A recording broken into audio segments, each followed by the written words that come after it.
Hello Graphite Knights, and in this video we're going to be making the Graphknight getting pulled in by this overly large tongue to this mimic. And so we're going to go across several panels, and ultimately we're going to turn this into a graphic novel page.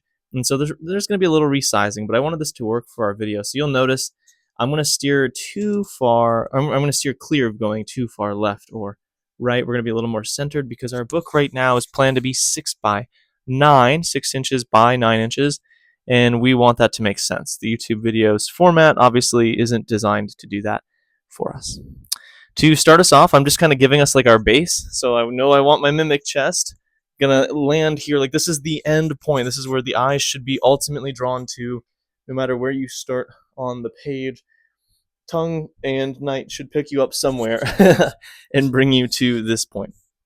And so I want my Knight kind of pulling back and away as he's getting forced into the mouth of the mimic. I gave myself kind of like a base sketch for my Knight to start with, but I drew from the legs up to the head, which is really not how I'm used to doing it. I feel like the most amount of character expression you can get is from those head, from the head and those hands. Like those are really where it's at. So now that I'm going back through and I've got my base sketch, kind of know where I want my body pieces at, I can play with that a little bit by going top down, which I think is pretty common. Like if you see drawing tutorials, they usually start with, oh, this is how you draw the head. Heads don't matter, hands matter. I think you can communicate more with that than you can with the way you twist the torso a lot of the time. So here we have our guy. I did decide to move a foot down. He's kind of just suspended. I want it clear that he's being lifted against his will by his arm from the mimic. The mimic is going to wrap around that arm, and this is going to be our base Knight for actually every panel. So I really want to do this guy well, make sure that he gets his justice, even though he's a tiny little thing. And there'll be more for the panels, right? This isn't going to be, like the one picture I'm doing right here isn't a full page panel. It'll collectively become a full page. And so we want to be sensitive to that. The other thing I'll say is we're going to make the lines for our panel as if we were like actually drawing out where each one was. But when it goes into the full page, we'll probably have to redo those, because there will be resizing, and I don't want these giant black lines running through our pictures. We want it to look nice, and I don't think that would satisfy me. So okay, we got our colors going on. We are shading it in.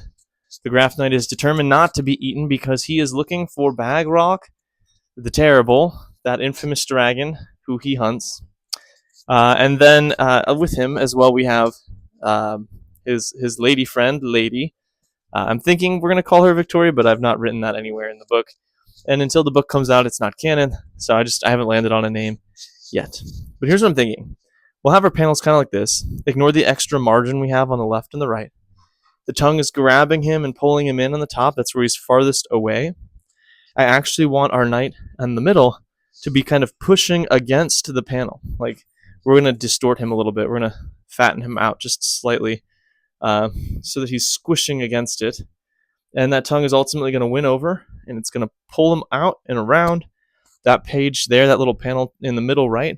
I think we will feature Lady, the fairy, calling out for him. Again, he's only called the Graphknight so far. We don't have a name for him yet either, but I think she might call him Sir or something fun and high fantasy. Some favorite fantasy names of mine, I would say, are like Faramir, Aragorn, a lot of Lord of the Rings names, to be honest. Just good stuff, in my opinion.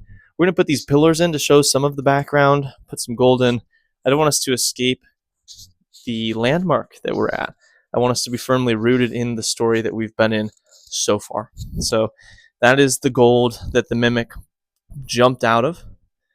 This is the ruins of Lentok that the Graphknight has been exploring, and we still want it to read that way in our story.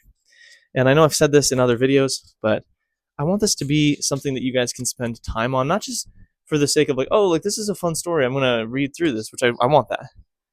But I want you guys to enjoy each picture, and I want it to feel right to you. Guys, thanks so much. If you want to see this finished and completed, make sure to like and subscribe.